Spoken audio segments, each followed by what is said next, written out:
Bonjour à tous. Aujourd'hui, on va essayer de voir ensemble comment peut-on faire des requêtes ou bien comment peut-on explorer les données qui sont déjà stockées dans la base des différents modules de Odoo. Donc, on va essayer de voir ensemble, par exemple, si je vais faire l'article ici. Alors, on va découvrir ensemble cette barre. Vous avez ici filtres, groupés par, favoris. Bien sûr, il y a ici encore d'autres icônes. D'accord. Alors, pour ce faire, normalement, je viens de créer l'instance de Odoo. Alors, je n'ai pas de données. Alors, je vais aller à configuration et je vais charger les données de démonstration. Alors, je clique sur activer le mode développeur.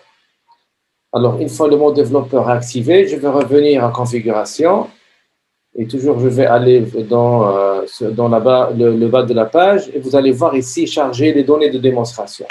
Alors, je clique sur charger et je fais oui, je comprends le risque. Je comprends le risque, bien sûr. Alors, cela veut dire que si jamais vous avez des données qui existent déjà et vous avez des opérations, peut-être il y aura un risque, mais normalement, pour le moment, je n'ai jamais trouvé de risque. Donc, on va essayer de voir ensemble des articles qui vont être créés, des bandes de commandes d'achat, ainsi de suite. Voilà, alors je vais par exemple aller à achat. Et regarde ici, donc j'ai des commandes qui sont créées automatiquement. Donc, ce sont des données de démonstration. Alors, ce qu'on va essayer de voir ensemble, c'est cette barre. D'accord? Vous avez ici filtré, groupé par, favoris, ainsi de suite. Alors, si on va essayer de lier ça avec ce qu'on avait fait relative à SQL, alors SQL, normalement, on a fait des commandes, mais là, les commandes, elles sont visuelles. D'accord? Alors, supposons ici que je veux faire un filtrage. Alors, le filtrage sur SQL, c'est on avait inséré la clause where, donc la where veut dire la condition. Alors, je vais voir ce qu'il existe déjà dans Odoo. Alors, je clique sur filtre. Alors, ici, je peux afficher ou bien filtrer que mes achats. Donc, je vais cliquer ici mes. Alors, puisque je suis, ici, je suis connecté par le compte de Michel ici, admin. Alors, regardez, il n'y a que, bien sûr, on va avoir que les commandes qui ont été faites par le responsable achat qui est Michel. Pour le moment, il n'y a que ça. Alors, je vais supprimer. Alors, une fois que vous allez activer le filtre, il y a ici une barre qui s'affiche que vous êtes en train de filtrer cette liste par le mot, bien par à travers le responsable qui sont mes achats. D'accord? Alors, je vais l'enlever. Alors, je vais cliquer sur filtre et je vais mettre ici demande de prix. Alors, quand vous voyez dans le statut, il y a bon de commande, il y a demande de prix. Donc, je vais seulement afficher que demande de prix. Je clique. Alors, vous voyez maintenant, il y a l'affichage que demande de prix. Bien sûr, si vous avez une liste qui est assez lente, ce filtrage, bien sûr, il va avoir effet et vous allez bien sûr rapidement avoir l'accès à vos données qui sont filtrées par la propriété ou bien par le mot ou bien la commande demande de prix. D'accord? Alors maintenant, je vais enlever demande de prix. Je clique sur demande de commande. Vous voyez qu'il y a ici que 4, 1, 2, 3, 4 demandes de commande. Voilà. Alors, je peux filtrer aussi par date. Alors, je vais lui dire affichez-moi, par exemple, les commandes qui ont été faites l'année 2020. Alors, il me dit il n'y a rien. Alors, je vais mettre 2021. Alors, 2021, ça existe. D'accord. Et je peux lui dire en mars, il n'y a rien. En mai, il y a ça. Donc, avril, il n'y a rien. Donc, il n'y a que mail. D'accord? Donc, 20 mails. Donc, on peut aussi filtrer par la date. Donc, je l'enlève. En 21. Alors, il y a aussi brouillon de demande de prix. Il y a demande en attente, demande de prix en retard, les avertissements. Donc, on peut filtrer, bien sûr, par ces valeurs ici. Et si jamais vous voulez encore filtrer par des choses qui n'apparaissent pas dans cette liste, alors on peut faire ajouter un filtre personnalisé. D'accord? Alors, je clique sur filtre personnalisé. Alors, qu'est-ce qu'il va m'afficher ici? Regardez. Alors, il m'affiche ici les propriétés qui existent dans la table commande, qui est dans la base de données. Donc, il y a assez de propriétés avec lesquelles, bien sûr, on peut faire le filtrage de cette liste. Alors, je vais mettre, par exemple, je vais filtrer par total. Alors, une fois que je vais filtrer par total, automatiquement, il va me montrer le filtrage, il va être est-ce que tu demandes un montant supérieur ou bien différent ou bien inférieur, d'accord? Alors, je vais faire par exemple supérieur à, et je vais dire supérieur à 5000. Donc, je vais filtrer. par le total, tel que ce total est supérieur à 5000. Et je vais appliquer. Alors, une fois que je vais appliquer, voici bien sûr la liste des bons de commande dont le total est supérieur à 5000. Et vous voyez ici, dans cette barre, il y a cette étiquette où c'est écrit total supérieur à 5000. Et vous avez cette icône qui est le symbole, bien sûr, de filtrage. Alors, si vous voulez, bien sûr, supprimer ou bien revenir à la liste principale, vous allez seulement supprimer cette étiquette. Voilà. Alors, je vais encore refaire. Alors, je vais filtrer. Je vais ajouter un filtre personnalisé. Je vais maintenant chercher, par exemple, fournisseur.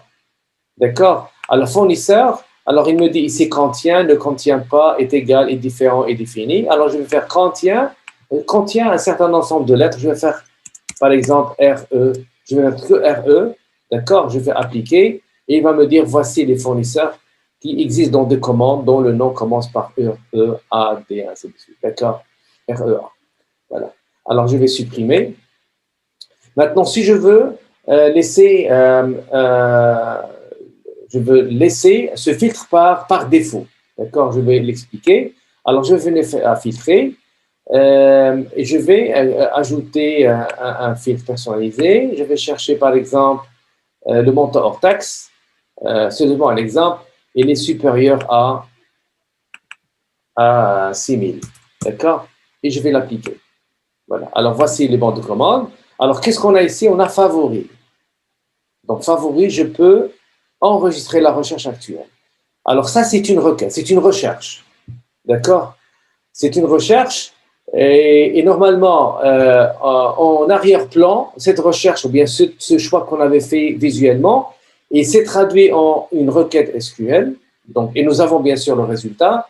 Et ce résultat, si jamais on veut le sauvegarder, on veut le laisser, donc je vais cliquer sur enregistrer la recherche actuelle et qui va rester dans mes favoris. Bien sûr, je dois lui donner un nom. Alors, demande de prix, ou bien je vais faire hors taxe, le HT supérieur à 6000. Donc, tu peux écrire bien sûr n'importe quel nom ici. Tu peux le nommer comme vous voulez. Alors, je peux l'utiliser par défaut et je peux le partager avec les différents utilisateurs qui utilisent Odoo. Alors, je vais le mettre utilisé par défaut et je vais sauvegarder. Voilà. Alors, maintenant, si je vais sortir, je vais aller à article. Je vais revenir à commande, demande de prix. Et vous allez remarquer que par défaut, c'est la liste qu'on a normalement mis dans favoris. Donc, par défaut, vous allez avoir toujours cette liste. Alors, si vous voulez supprimer, alors tu peux venir ici pour revenir, bien sûr, à votre liste principale. Tu viens à favoris et tu peux, bien sûr, supprimer la vue par défaut que nous avons, bien sûr, fait ensemble. Donc, je vais supprimer. Et je vais mettre OK. Voilà.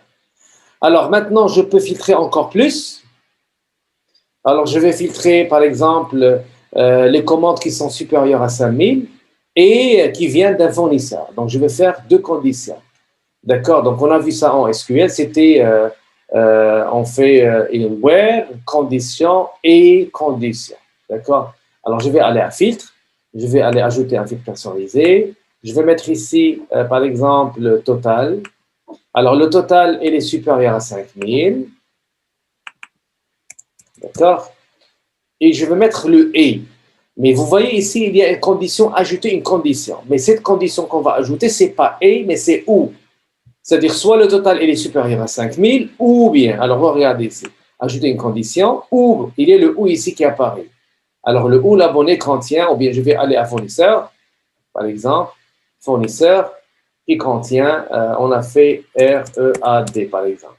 Alors, il va m'afficher les listes ou bien les commandes dont le montant est inférieur à 5000, ou bien les montants, ou bien le fournisseur qui contient le mot READ. Alors, j'applique, et vous voyez, il y a Ready Math, et il y a aussi les prix qui sont supérieurs à 5000.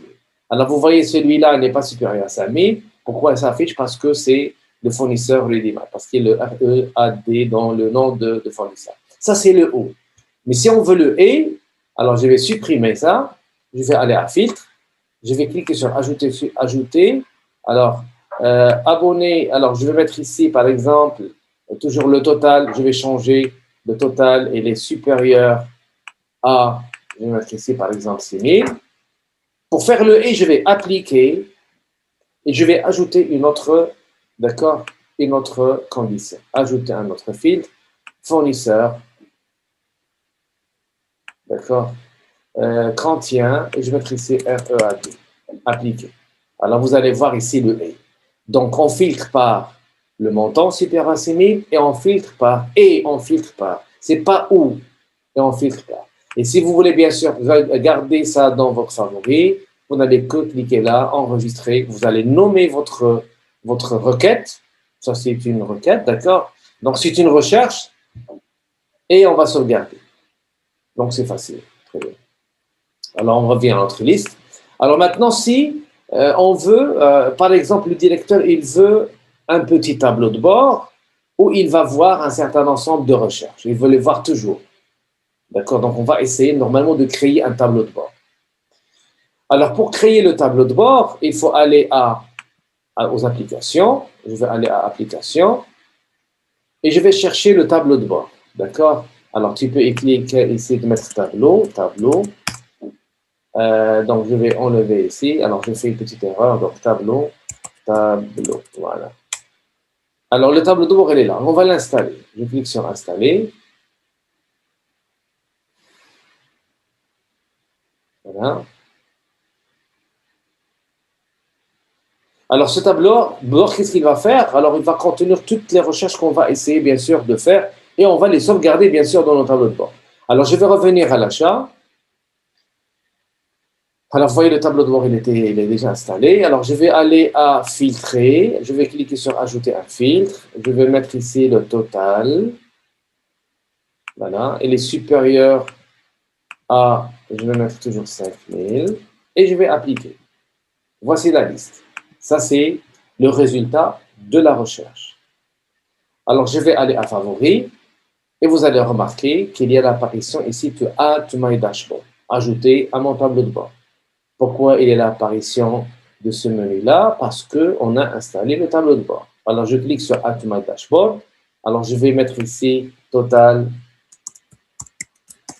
supérieur à 5000 et je clique sur Ajouter.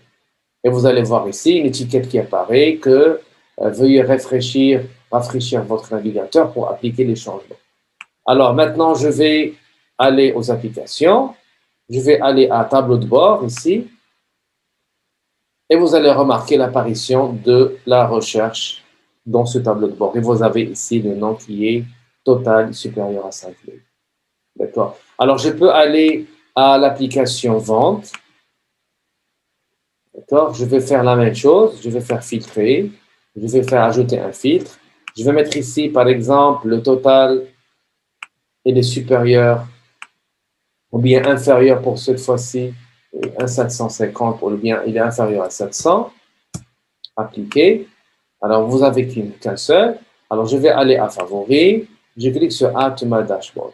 Et je vais mettre ici total. Alors, il faut normalement faire total vente. Parce qu'ici, on est en vente. D'accord? Inférieur à, on a dit 700. Pardon, inférieur.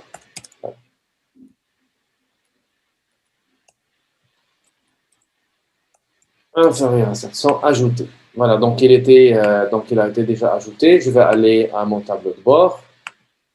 Voilà, je clique sur le tableau de bord. Et vous allez remarquer, donc je dois faire rafraîchir.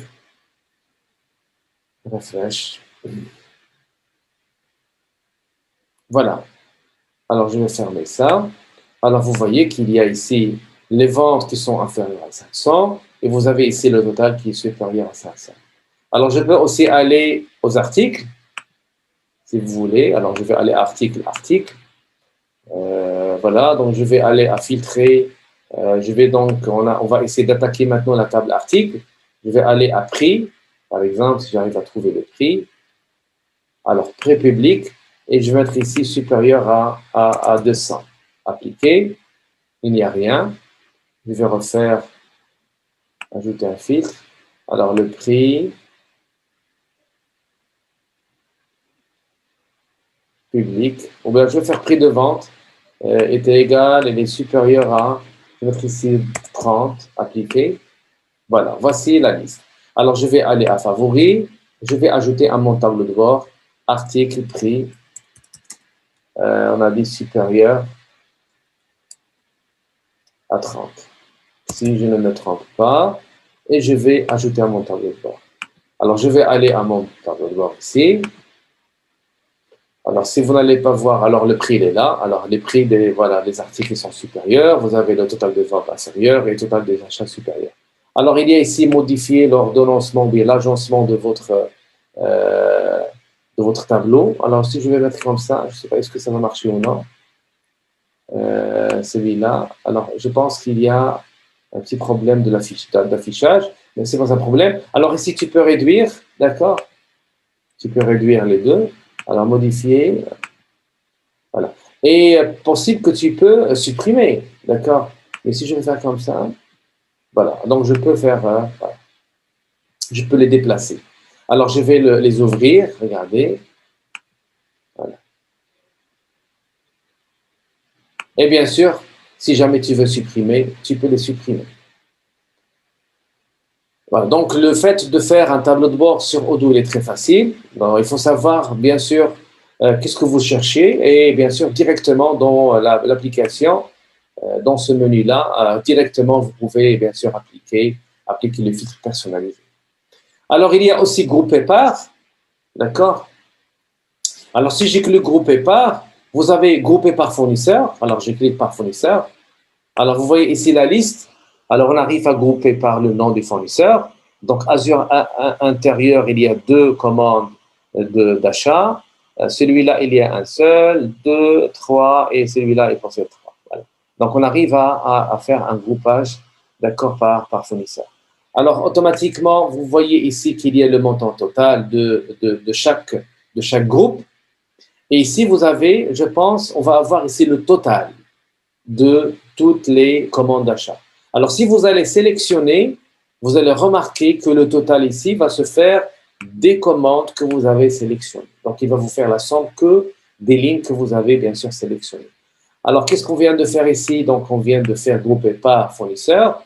Alors, je peux faire grouper par fournisseur et par responsable achat en même temps. Donc, vous voyez ici, groupé par fournisseur, j'ai 2. Ici, dans Azure, il y a 2. Et c'est l'administrateur, normalement, qui a passé ses achats. D'accord? Donc, facilement, on arrive à faire grouper par les propriétés. Alors, je peux supprimer les deux. Et je vais faire maintenant grouper par responsable et après par fournisseur. Alors, grouper par responsable, il y a 11 commandes. Alors, si je vais les visualiser, vous allez avoir ici les fournisseurs, groupés par fournisseur encore plus. Et dans chaque, bien sûr, rubrique, vous avez les commandes d'achat. Alors, ce groupe par, donc, on peut le sauvegarder. Alors, je peux venir ici, favoris, add to my dashboard, et je vais ici, demande de prix, groupé par exemple. Les demandes de prix, une demande de prix groupée par responsable et fournisseur. D'accord? Ajouter. Alors, on va aller à tableau de bord.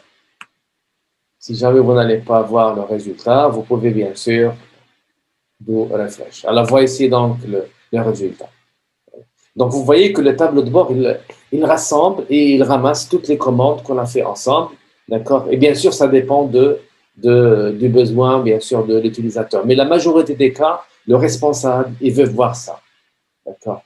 Alors, je vais maintenant aller à achat. Alors, on a fait grouper par. Et bien sûr, je peux grouper par une autre propriété qui existe dans la table. Donc, je peux grouper par ici livret, ou bien je vais faire ici statut. D'accord? Appliquer. Alors, statut, il y a 7 demandes de prix et vous avez 4 demandes, bandes de commande. Donc, c'est facile. Et bien sûr, si tu veux revenir à votre liste, vous allez bien sûr supprimer cette étiquette. Alors maintenant, on va voir ces boutons ici. Alors ça, c'est vue liste. Ça, c'est vue étiquette. D'accord? Bien vu Kanban. Kanban view. Alors, vous voyez les étiquettes ici. Donc, c'est pas grand-chose. Vous avez ici vue calendrier. Alors, je clique vue calendar. Alors, vous voyez ici, il n'y a rien. Donc, je vais faire moi. Je pense que c'est en bas. Voilà, ils sont là, les commandes qui ont été faites. Alors, je vais faire ici par mois. Vous allez remarquer, donc, le 20, il y a ces commandes qui ont été faites. Le 11, il y a celle-ci. Le 9. Et ici, je peux faire un filtrage. Alors, je peux lui dire, affichez-moi, par exemple, que j'ai mes fournitures. Il n'y a qu'un seul. Je peux ajouter déco addict, donc il y a 5, ainsi de suite. Donc, on peut bien sûr faire le filtrage comme on veut. Et on peut visualiser en fonction de la semaine ou bien en fonction de l'année. D'accord? Donc, ici, vous avez une commande là et des commandes ici. Ou bien sûr, par mois. Alors, maintenant, je vais aller à cette vue. Ce sont les graphes.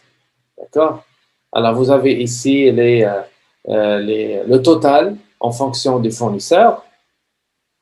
Et bien sûr, je peux venir en mesure et lui dire je veux les taxes. Donc, taxes, il n'y a rien. Taux de la devise, la voici. Nombre de préparation, voici. Le montant hors taxe, c'est là.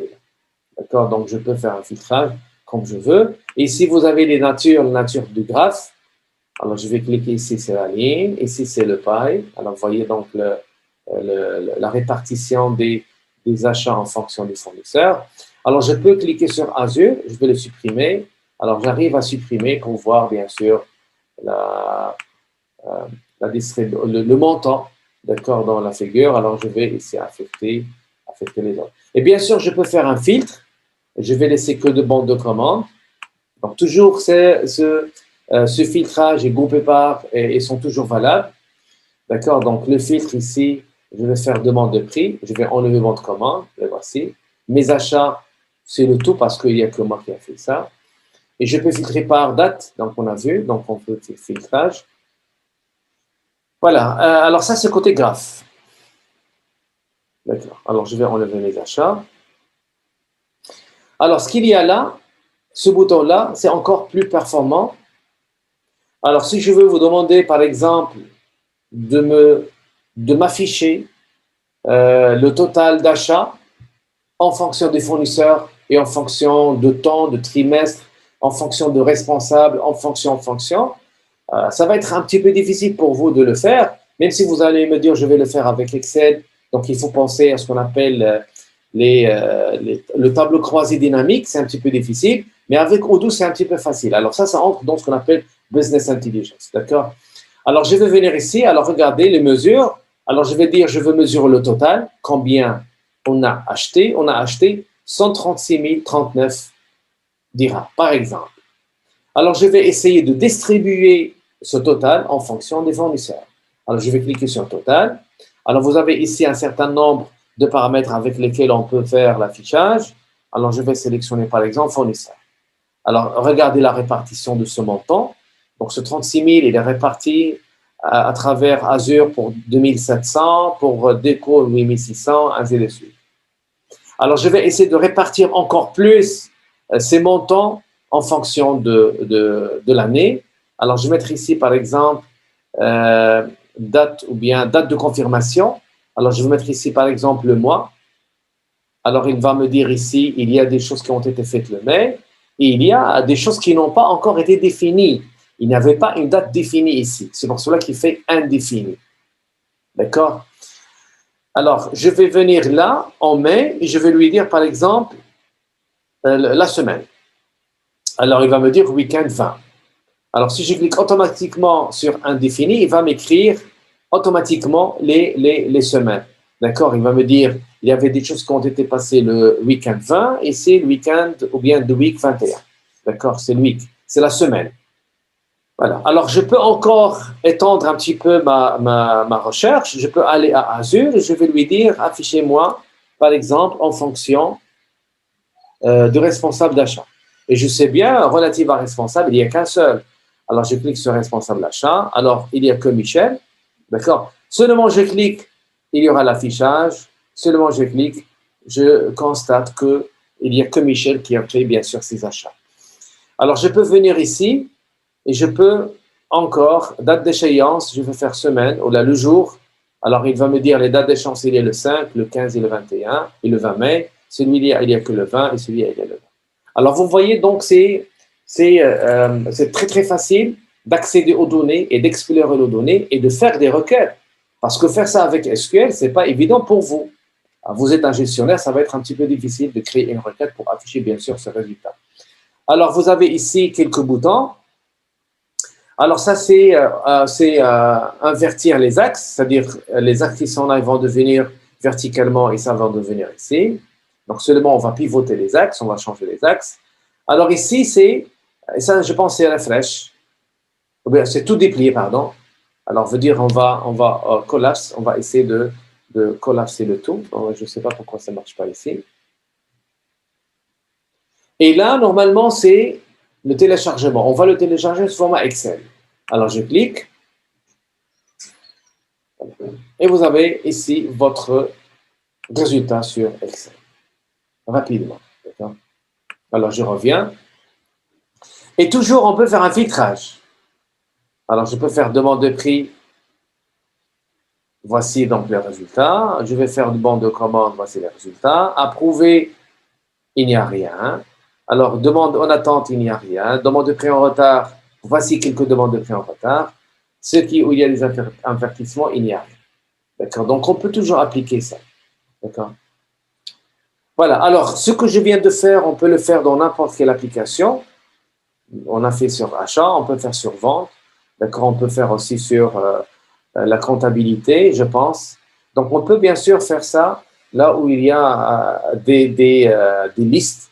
D'accord? Il y a des données, bien sûr, on peut appliquer des recherches sur des listes. Donc, le tableau de bord reste toujours valable. Donc, le directeur, il va directement au tableau de bord. Il va constater, donc il va voir ici, par exemple, les prix qui sont, ici, par exemple, le total de vente inférieur. Donc, il va se demander comment ça marche, pourquoi il y a seulement ce devis ou bien cette commande. Donc, ce qu'il va faire, il va cliquer, il va accéder directement à l'information et il va voir. Voilà, donc c'est tout ce que j'ai à dire relatif à ce menu de recherche et au tableau de bord. Merci pour votre attention.